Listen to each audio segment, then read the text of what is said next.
Welcome to Inside the Firm, a podcast dedicated to small business owners and hosted by entrepreneurs, Alex Gore and Lance Cayko.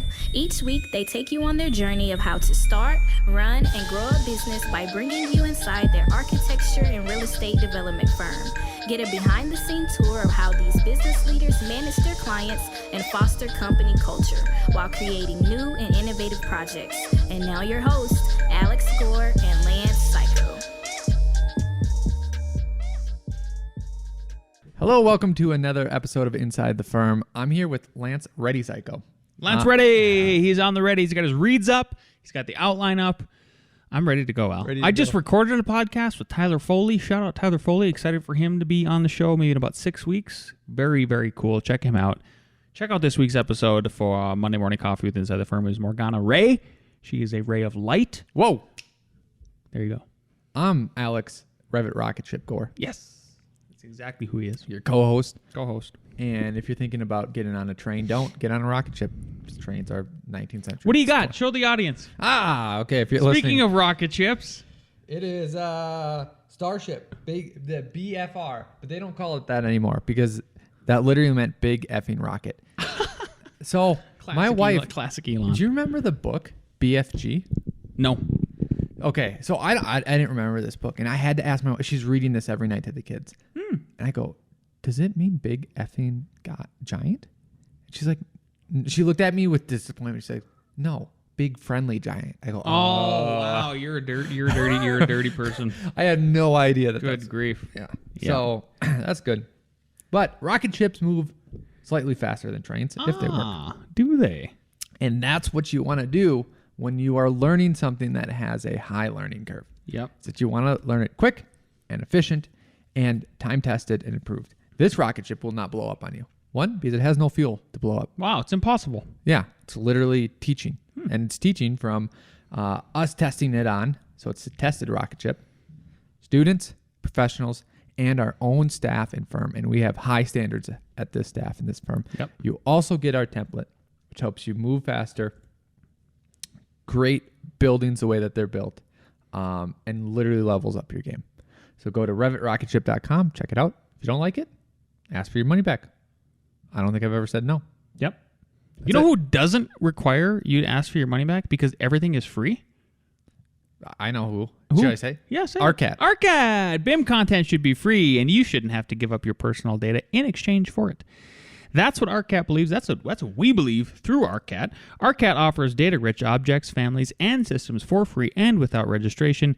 To sweeten the deal, you can download these files in the last 4 editions of Revit after maybe you've taken the Revit Rocket Ship course in SketchUp format or DWG. Go to ARCCAT.com today to enjoy the freedom. I love freedom. Al loves freedom. His middle name is Freedom. His middle name is Freedom.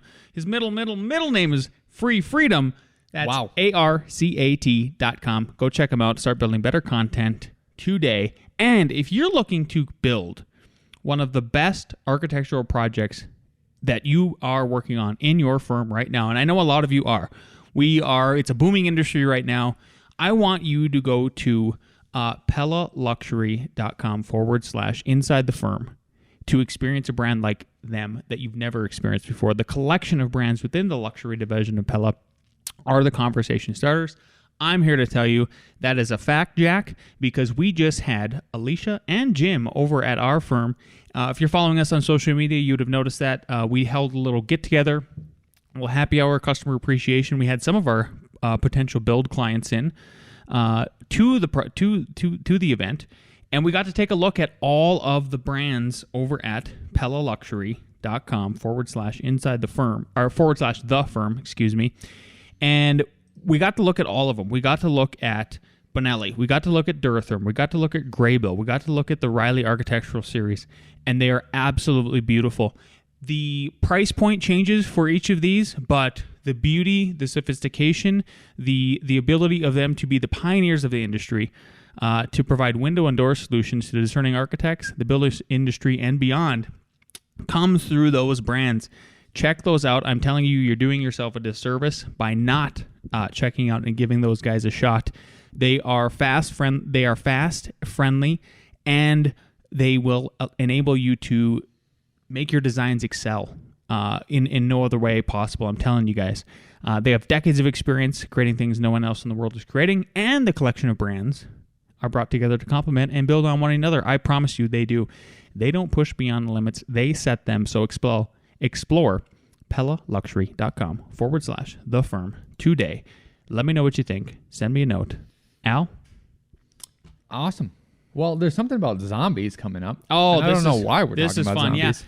So I'm going to get the screen recording going here. I've got a little article to share with the audience. If you're watching on the YouTube, I highly encourage you to watch on the YouTube, simply because then you'll be able to see Al's beautiful punam, his beautiful starship shirt, and my wife's half Jewish. And that means face, doesn't it? yes, it means face, Al. Is this just a word like you heard? You're like, this is the coolest It's word. on Austin Powers. Yeah, but that was like 20 years ago. And I'm 20 old. years ago. I'm old. Do you have any movie recommendations? I have 0 movie recommendations for this weekend. I apologize. Actually, Into the Wild. Watch that show. You ever watch that show? Is that the one where the guy goes and gets lost and then dies in the van? He dies. Don't do that. Do that. I mean, don't do that, but you should watch that movie. Okay. Doesn't it seem boring and depressing? It's very depressing. But you know what it's going to make you do? Hug those little boys. I'll squeeze them. Oh, you're going to take those kids and be like, I'm not letting you go to Alaska and die. Squeeze the piss out Not of doing them. that. Because that's what they're doing. They're one of them. Yes. All over the place. So, on the big screen here and on your screen, if you're watching on YouTube, I have a little article pulled up. I'm actually pulling this up. So it's called Social Media Zombies and the 2% Solution. And that might sound silly, but if you look at what I'm showing here on the screen, It looks silly. they have it's a nice piece of artwork. It's called Customer Service versus Zombies. Obviously, this is a customer service firm. Al might be new to that information. No. What just happened to me today? I have to call him out. Simply Safe. Oh, yes. So There goes that sponsor if there ever was one. hey, our security pad was not working, so they called me and they asked me what my code was, and then apparently it wasn't the right secret code. So then they just hung up on me and called the cops. Other than because my code could literally be very close variations of the same thing. It's like, Yeah. I think you were sleeping. What was going on? I was just not ready to start the day with double security issues. Anyway, nobody broke in. It's all good. It's just something broke. So, customer service, right? This is where our customer-based professionals, a lot of folks listening are customer-based professionals. And we, every week, every day, there's new challenges, there's reviews, good, bad, working with people, managing people. And one of our construction workers actually used to work at a Best Buy, and he gave me a very interesting statistic that I tried to look up last night because I was like, this is so perfect for some of the stuff Al had on the outline today, plus just what we've been working with recently, and that is that 2% of your customers will never ever be happy. In fact, they'll hate you. And Wow, and there's 2%? and there's nothing you can do about it. So back to the article here. So it's basically, if you're looking for this article, That's what he said, or that's what you found? that's what he said, and then that's what I found, and it was true. I couldn't believe it. Shout out Michael Baca. Love you for knowing that statistic. Michael Baca is one of our construction foremen. And so if you're looking for this article, just Google social media zombies and the 2% solution. And I'm going to read some of it for you here. It's pretty short, and I think you'll like it, Al. I'm actually going to read part of it because Right, don't read the whole thing. there's part of it I want to refute, actually. So this article is also 7 years old. So I think we've evolved since then, and I don't believe in, if most people are telling me to do something, I'm going to do the opposite. And Al is much the same. Yes. So from the article, I've spent most of my career in sales and marketing and have been fairly obsessive about customer satisfaction. But it occurred to me that some of my long-held beliefs about keeping customers happy have expired. Social media zombies have turned the world of service upside down. Maybe it's time to take a new look. How have the rules changed? A few years ago, I was in charge of reinventing a customer service department for a large company. During the process, I searched for all the help I could get from experts and published best practices. The most important paper I found came from the University of Michigan Business School. Pause. anybody listening out there who could possibly get me this paper, I would be very interested in reading it in depth. I'm telling you. So if anybody has ever heard of this paper from the University of Michigan Business School, even the author of this article, I'll scroll down here real quick and give you a look. There's some feedback. Yeah. So somebody wrote, "Greetings. I'm looking for the bibliographic reference of the cited paper from the University of Michigan Business School about the cost-benefit analysis of trying to achieve 100% customer satisfaction. Thank you in advance to anyone who may be able to give me the reference." The author wrote back and goes, "I've been unable to find it. It's buried in my old work files somewhere, but I could not find it." So total bummer, but I really...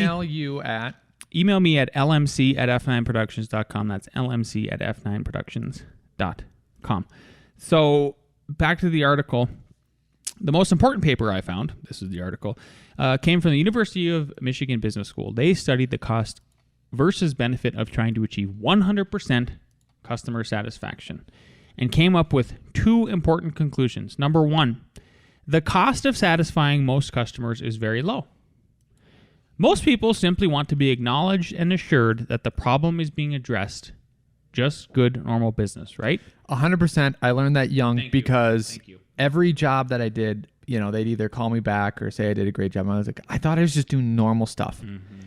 This goes for young people. This is what's so crazy. My wife is very mad at most babysitters because she's tried 16 to like 21-year-olds or even like 14-year-olds because they're babies. And one of them's older, and like they don't respond to texts on time. They don't respond to phone calls within days.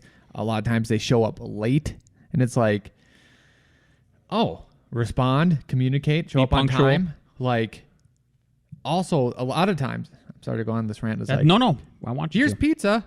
Here's a movie they're into.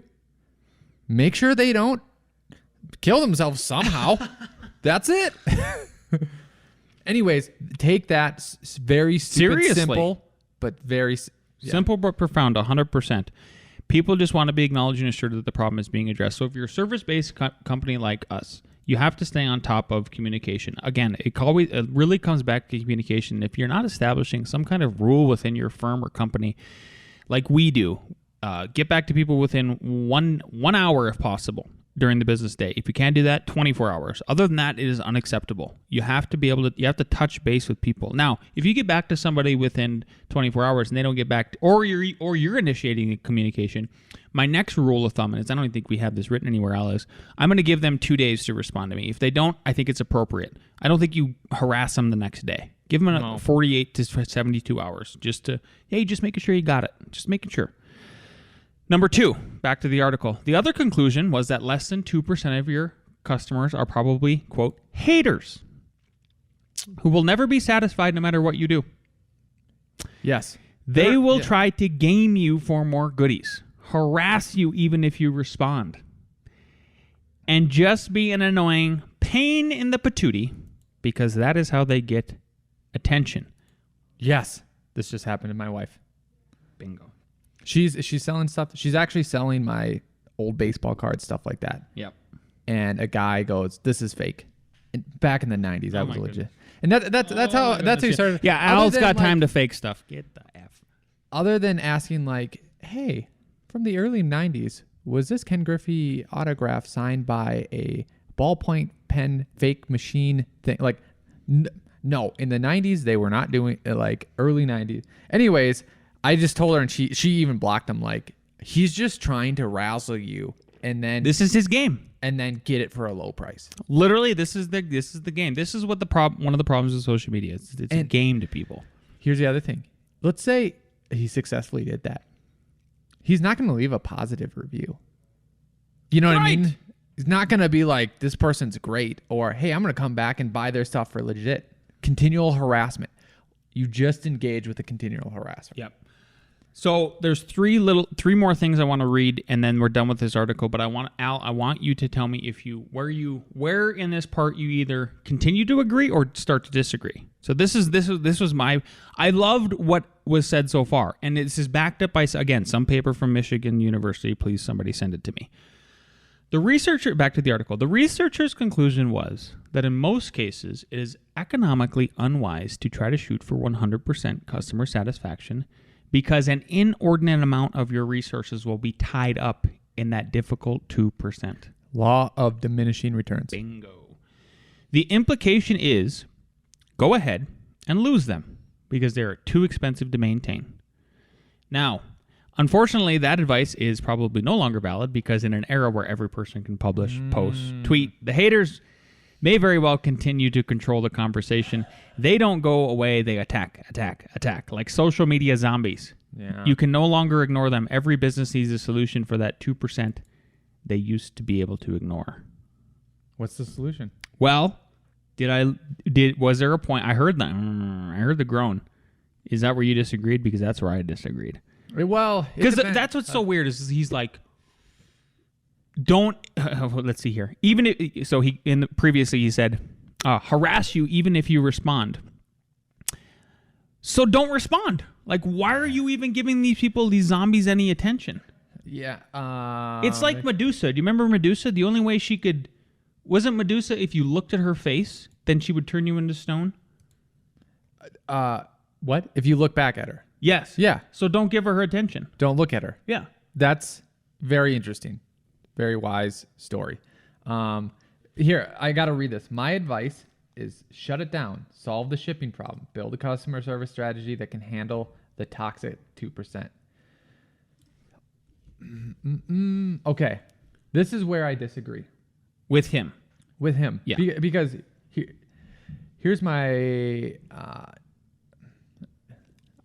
I'm just going to use my wife as example because it came up kind of recently. Mm-hmm. The post office shipped one of her things to the wrong state and said it was delivered. Neat. She got right on it, was very cordial. Proactive. Yep. Was dealing with the post office. You know that's not fun. You know that's not easy. You know they've hung up on her 2 or 3 times and directed her to the wrong place. Mm-hmm. And she's like, how is it shipped? How is it delivered if it's not even in the right state? Anyways, finally got figured out. Finally got to the guy. Guy said, hey, no worries. Thanks for doing all this. I appreciate your responsiveness and your professionalism. Yep. That's not always going to be the case. Meaning, yes, you can do what's right. You should do what's right, and you should try to solve it. There will be another person that will say, hey, this was late. I want all of my money back. Oh, and let's say you cave and give them all of their money back, even though you had to work harder to solve a problem that isn't really yours, but you're taking responsibility for because it's your company. Do you think they're going to say, hey, that's great. They gave me back all of my money. I now like them. They're awesome. Maybe. But there is a 2% or 1%. They'll be like, nope, they're late. I had to deal with this. I'm never forgetting you. Yep. I'm never forgetting this. Yep. So the law of diminishing returns. So I don't know if his advice is to shut down the toxic 2% is physically possible or monetarily possible. Mm-hmm. So it might just be you gotta ignore them. What is LeBron James ever gonna change the people that hate him? No, LeBron sucks. Michael Jordan greater than LeBron all day, every way, in every single way. Space Jam 2, you name it. There's people that hate Jordan. I'm serious. Is he ever going to change those 2 or 1%? No. Especially if he repeatedly destroyed your team. And your team was so good, and if it wasn't for that stupid Michael Jordan, you would be champions. Yep. Darn him. Yeah. Looking at you, Celtics. Okay. So I think you ignore him. I don't buy. I mean, look. I think you try to fix the problem, and then you ignore them. You know what I mean? That's your attempt. Exactly. Just know you are not. Are zombies ever not hungry for brains? No. That's the point. They do say brains a lot. There you go. I think that was interesting. Again, if somebody has that paper, I would just I looked very hard in the past 24 hours for it. Could not find it. Could not. There was multiple references to it. People even put them in their where you have the site sources and white papers and stuff. They would, but there was never any links. It's this vague thing. But I would really love to just make sure that I believe it's true though. Yep. Well, here's another thing. Yeah. I don't know how. Like, I'm wondering this. Tell me if you think that I'm correct. Okay. Tesla had problems with panel gaps. Mm-hmm. Right? They're making a new car. It's hard to do. Blah blah blah. I go, oh man, you can't. It's very hard to change that out in the field. Definitely. Right? Yep. So how did they get away with that? Like some panel gaps are bigger, some panel gaps are smaller. Right? Then, like I saw on this Tesla thing, they have the handles that are flat, to the thing. Mm-hmm. So the handle's inset, not inset, but whatever. And then there's space around it because it has to be able to move. One of them was like the gap between that and the panel was a 16th. One was probably 2/16. And the guy was like, should I have them come and fix this? Or like, is this good? And like over half the people are like, what is wrong with you? What are you talking? Like, you should shut the hell up. Yeah. Other people are like, no, they should come fix it. Like they need to come fix this, barely you know what I'm trying to say, perceptible thing, right? Perceivable, right? But there's going to be people that perceive that, and that's fine. That's fine. And I wonder if this is the solution, right?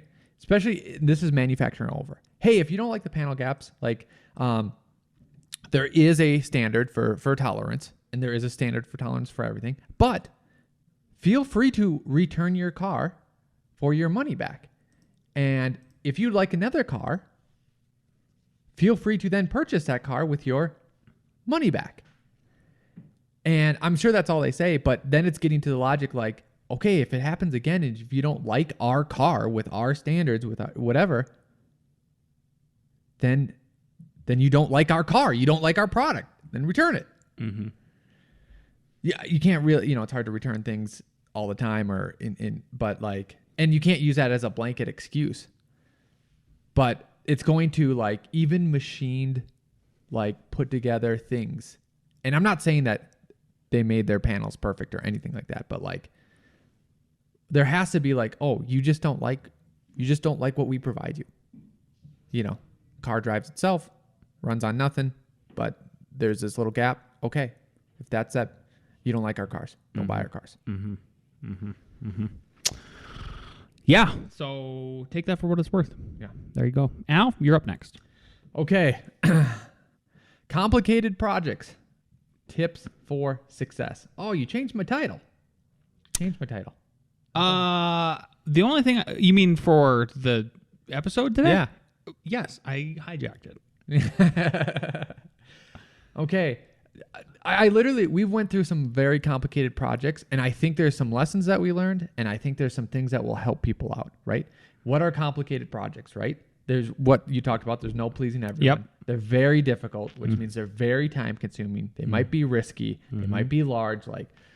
Complicated projects are complicated. How do you tackle a complicated project, right? What's your thought pattern for complicated? Setting yourself up for success. Yep. One is complexity breeds cost. It just does. We've covered this in other ways, density breeds cost. Breeds increase cost. Yes? Increase costs. Okay. Yep. But costs are increased. You can say it either way. Yeah, if you're breeding costs, well, obviously you're breeding a cost, and the cost is going to, Yep. So what that means is, let's say it's a complicated project, but something you've already done at a less complicated thing. Mm-hmm. Scale. Don't think. You cannot easily assume that scale is going to drive down costs. Agreed. Because there's a bell curve to this. Yes. There's a bell curve. 100%. Meaning okay, I can produce one unit at 100,000. Oh, I'm going to do 10 units. They're going to be 100,000? No. They're going to be 150,000. Maybe if you do 100. Oh, okay, yeah. 100, then you get it to 75,000. Yeah. Using ballpark numbers. But know that it breeds costs, right? So that is a tip, is that do not fall into the fallacy of just because you're increasing a little bit, you're going to get that scale effect. No. You're going to increase costs until you get over that bell curve, right? Yeah. 2, complexity breeds time delays. Because you have to coordinate multiple people. It's a complex project. They're standing on top of each other. It's complex, so they aren't remembering all the pieces, or they don't have them easily available because it's a specialty thing. So what does that mean? If you've done something one time and you think like, hey, this complex problem is going to take, we're going to get all these efficiencies in time. Do not assume that. Do not assume that. Know that when you do a complex project, you need to add more of a buffer for time, just like you have to add more of a buffer for money. So put that in there from the beginning so these complicated projects don't crush you. Okay? Tip number 3 lines up the rule of 3, right? So let's just talk development projects. There's kind of there's levels to this, right? So there's like the financial complexity level. There's the operational complexity level, how things are operating. And then the technical, like nails, bolts, screws level, right? And the rule of 3 is get 3 different opinions on all of these financials. Bring it to 3 developer friends, 3 money people, 3 banks, 3 private. Get 3 perspectives on what you're doing. Operational. Remember, hey, how does the sewer and all this stuff hook up? Call 2 contractors. Call 2 contractors and watch 1 video. Sure. You're doing something like on the detail level, on the technical level. Like I will watch 3 videos of the same thing because one person might admit something, one might come from a different angles. I think the miss part is very important. Yeah. Yep. And the other thing, and not that they miss something in their process that makes what they are trying to accomplish fail, but they literally missed it in the video. They missed it in the video, or they just overlooked it, brushed by it, and it's like, oh man, how was that? You dude, lady, you missed that. Yeah. Or maybe there's a difference between like, hey, they're building this is going to be a stupid example, but like a barn wall versus a house wall versus a commercial level wall. And let's say they're using wood for all of them for some reason, but, the way you do that is slightly different than that. And he didn't mention that because he's out in a barn, out in the middle of nowhere. So he just had his lumber just put anywhere, but I'm in a site. And that third guy said, you're in the city.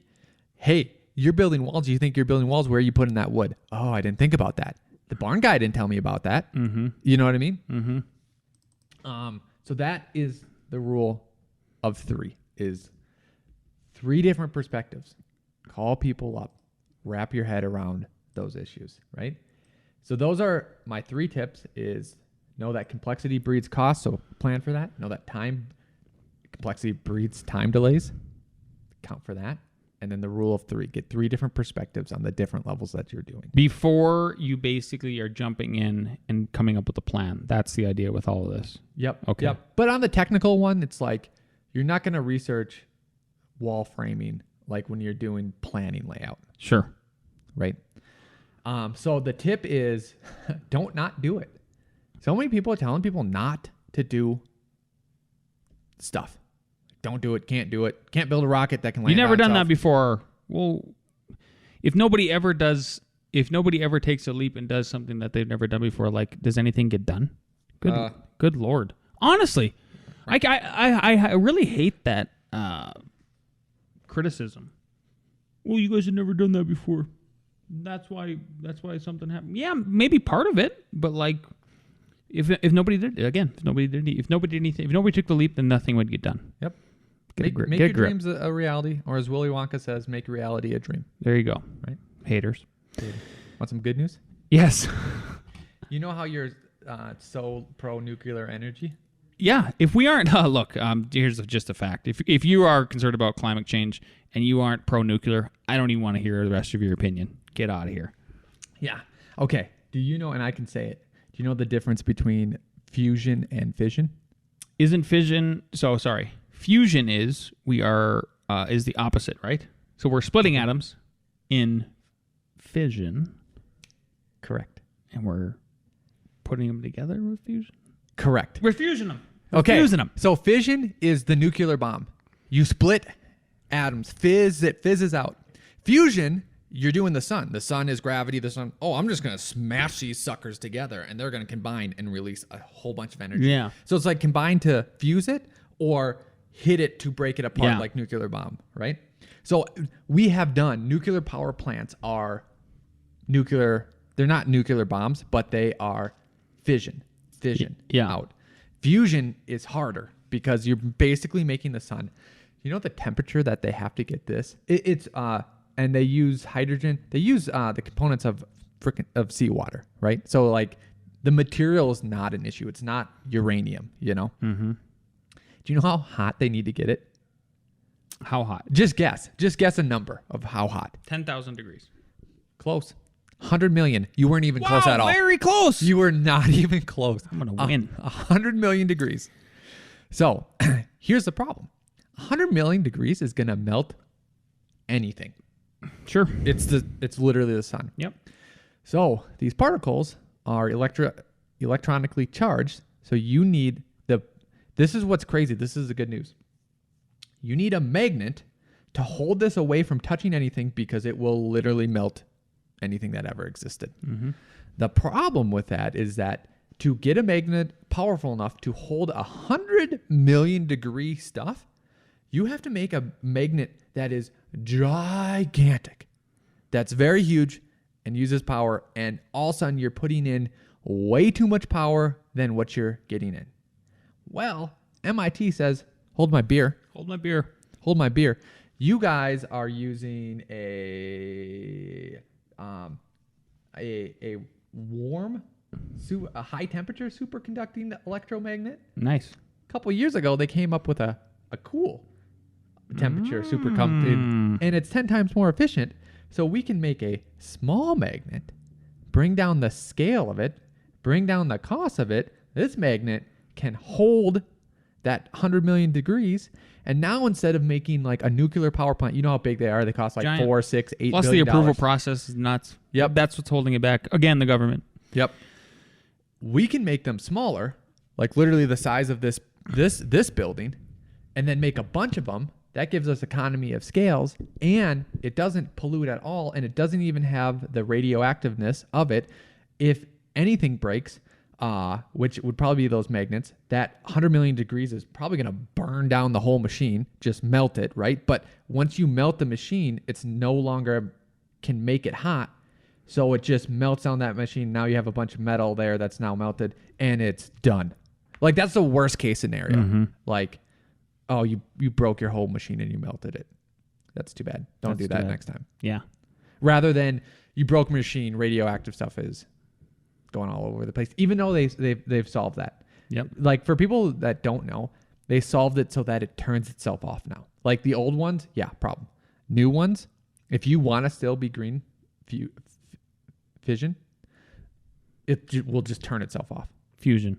No, fission. Fission. Yeah, fission. You're right. Yep, splitting it.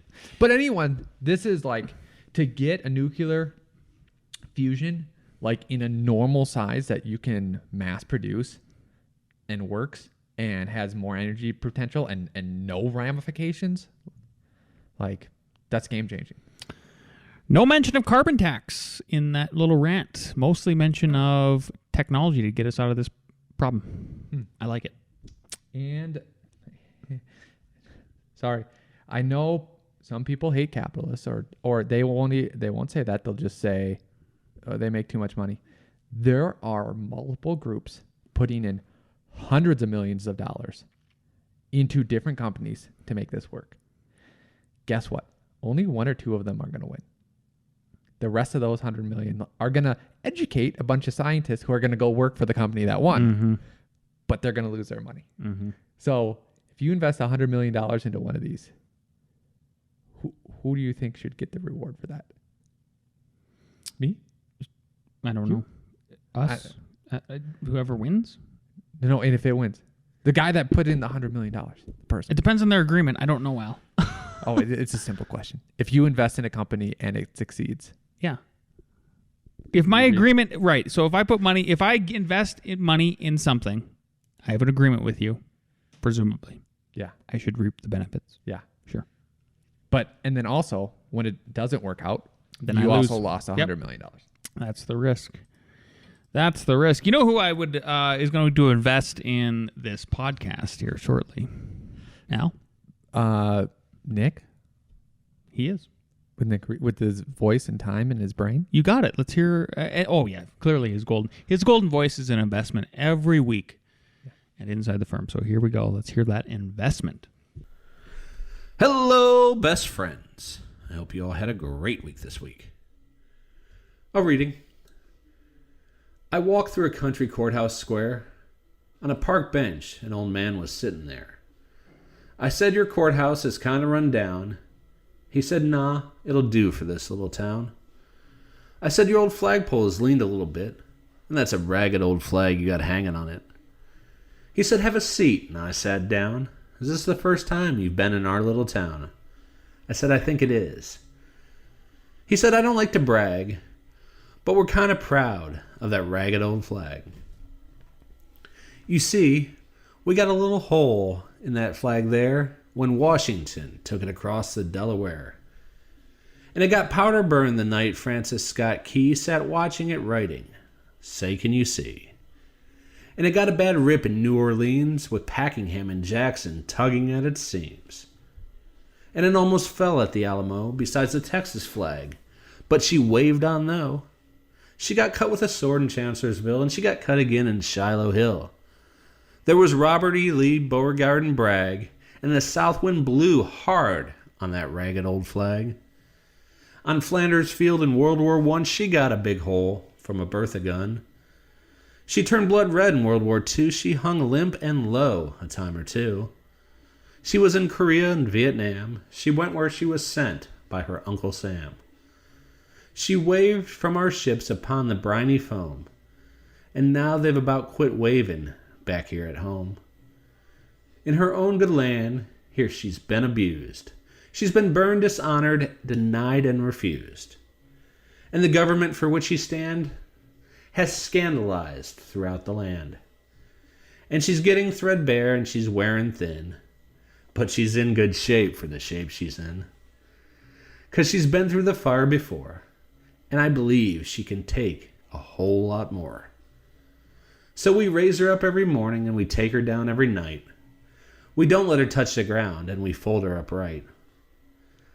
On second thought, I do like to brag, 'cause I'm mighty proud of that ragged old flag. Johnny Cash. Toodles. Johnny Cash. I did not see that coming. Nope, me neither. Very nice. That was fantastic. I need to put my flag back up. I don't have the screw to the little holder, so it's just been hanging out. Not on the floor. It's upright, just folded properly and all that. If only we had like a place with multiple screws. I don't even know what a screw is. Like hundreds, possibly thousands at your fingertips. Yeah. Maybe there'll be a screw question coming up, Al. What do we got next? We have A.R.E. Jeopardy. Let's bring down the team. Bring them down.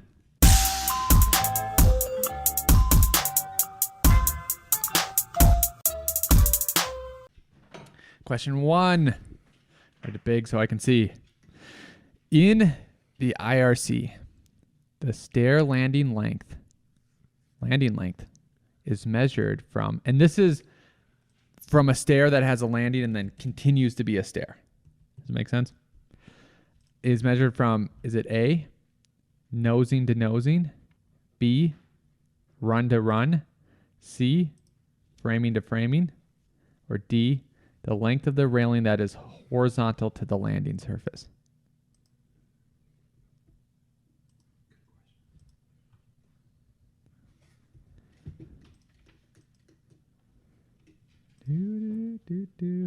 Okay. A, B, A. It is A, from the nosing to the nosing. I thought I was going to trick him up with that long D answer, but no. Fooled no one. Question 2. The top plate ends in conventional wood framing should be offset by what distance? So, to restate it, in conventional wood framing, the top plates, where they end up, should be offset by what difference? Because there's two top plates.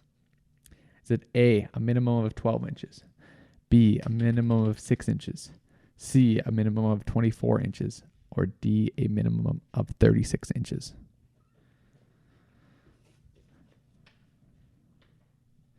Do, do, do, do, do, do, do, do. A, B, A.